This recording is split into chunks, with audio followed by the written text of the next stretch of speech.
coronavirus update. This article is from CNBC and actually was published on Sunday night. It's Monday morning right now when I'm making this video. Let's get to the headline. Coronavirus update. 66 new infections confirmed on ship off coast of Japan.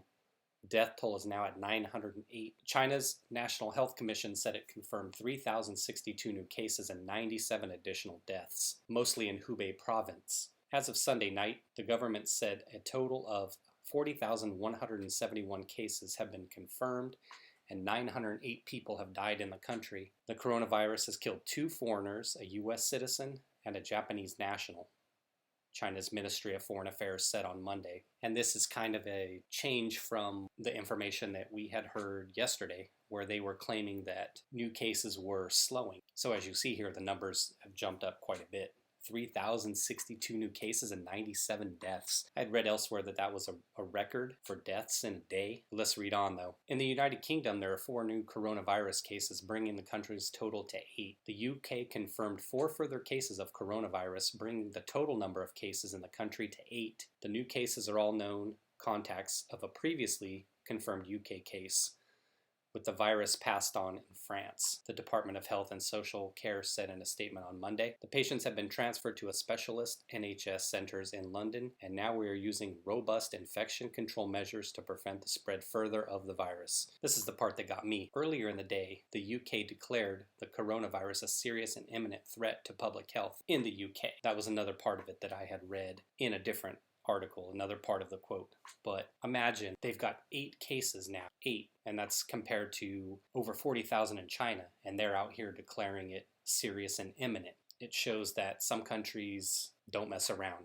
when it comes to their population, right? This is some news that's definitely not good here. The cruise ship that's being quarantined off the coast of Japan confirmed 66 additional cases, so it almost doubled their total. They're up to 136 now, so they had 70 prior to yesterday's update. The Diamond Princess cruise ship off the coast of Japan has confirmed 66 additional cases, as we'd read, 136 total. The additional cases are from Japan, 45, 11 Americans, 4 Australians, 3 Filipinos, 1 Canadian, 1 UK, and 1 from the Ukraine. Princess Cruises told NBC News in a statement that it was continuing to follow guidance from Japan's health ministry regarding plans for disembarkation protocols to provide medical care for the new cases. The ship was quarantined for 2 weeks after a previous guest, who didn't have any symptoms while on board, tested positive for the disease 6 days after leaving the cruise ship. Let's think that through for a moment here. They quarantined the ship for 2 weeks after a previous guest. Not somebody, say that was you on the cruise ship. It wasn't even somebody that you had come across at the buffet line or at a show or at the pool. It was a previous guest. Somebody who didn't have any symptoms on board. They left the ship. It amazes me. I don't know what to say. It's one of those things that you could never imagine possibly happening. Somebody who was there previously can go ahead and cause these symptoms. Somebody who was there previously can go ahead and cause this. 136 infections? In a bit more news around Asia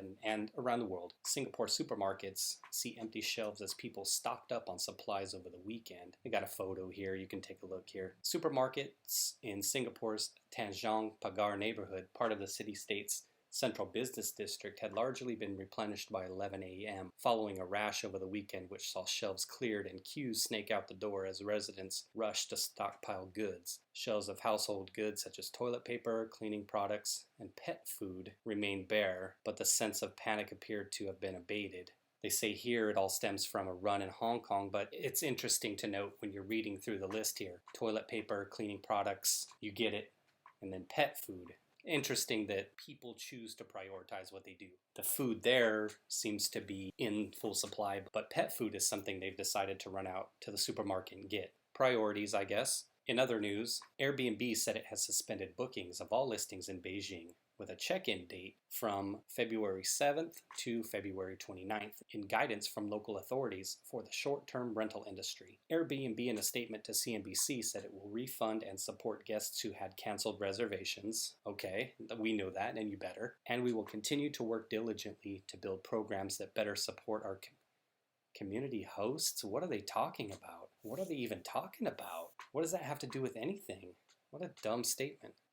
We will continue to work diligently and build programs that support our community. Shut up. Really? What does that have to do with anything? Goodness. In further news, the LPGA canceled events in Singapore and Thailand. Now keep in mind this is a CNBC site, so it's talking a lot more about the business side of things. The women's professional golf body, the LPGA, said Monday it will cancel 2 upcoming tournaments in Thailand and Singapore due to the coronavirus outbreak, which is definitely smart. I mean, that's something you want to do. And it looks like a lot of businesses and airlines and everything like that are finally starting to take this thing seriously. One other thing I wanted to talk about in terms of China's overall economy itself, and aside from the human factor, there certainly is that business factor as well that's associated with it. Obviously, you have to address the problem and ensure that the individuals are safe within your country first. That's the priority, but it's going to have an impact on business long term, and we don't need a CNBC article to tell us that. Of course, we can realize that when people are staying home from work,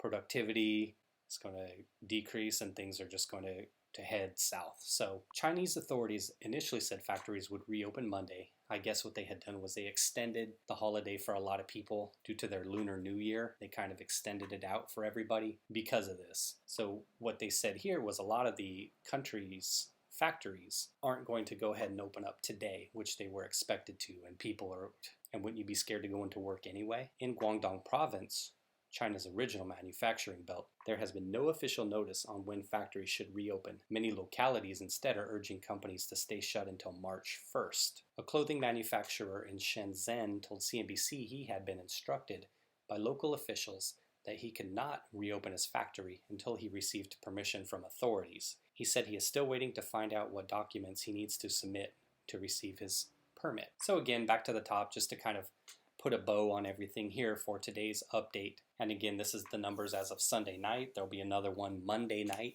3,062 new cases and 97 additional deaths. So the totals, 40,171 cases confirmed. 908 people have died in China.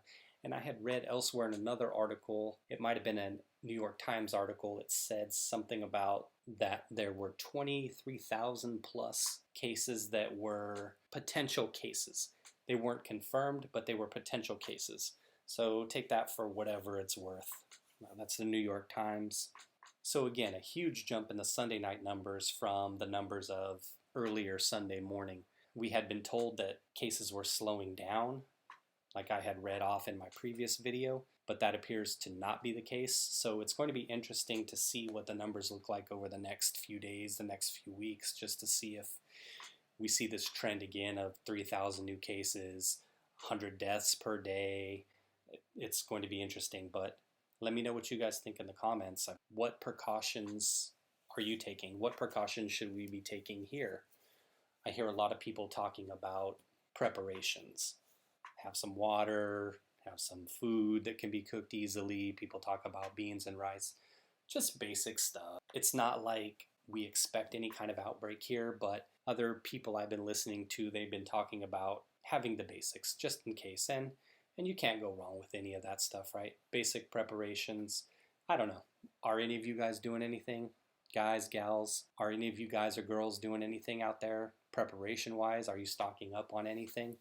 Let me know. I haven't done anything myself. That doesn't mean I won't in the future, of course, but for right now, I haven't done anything in terms of preparation, and that may be something that's to my detriment, but let me know what you guys think. What have you done, if anything at all? So thanks as always for watching the video, and take care, everybody.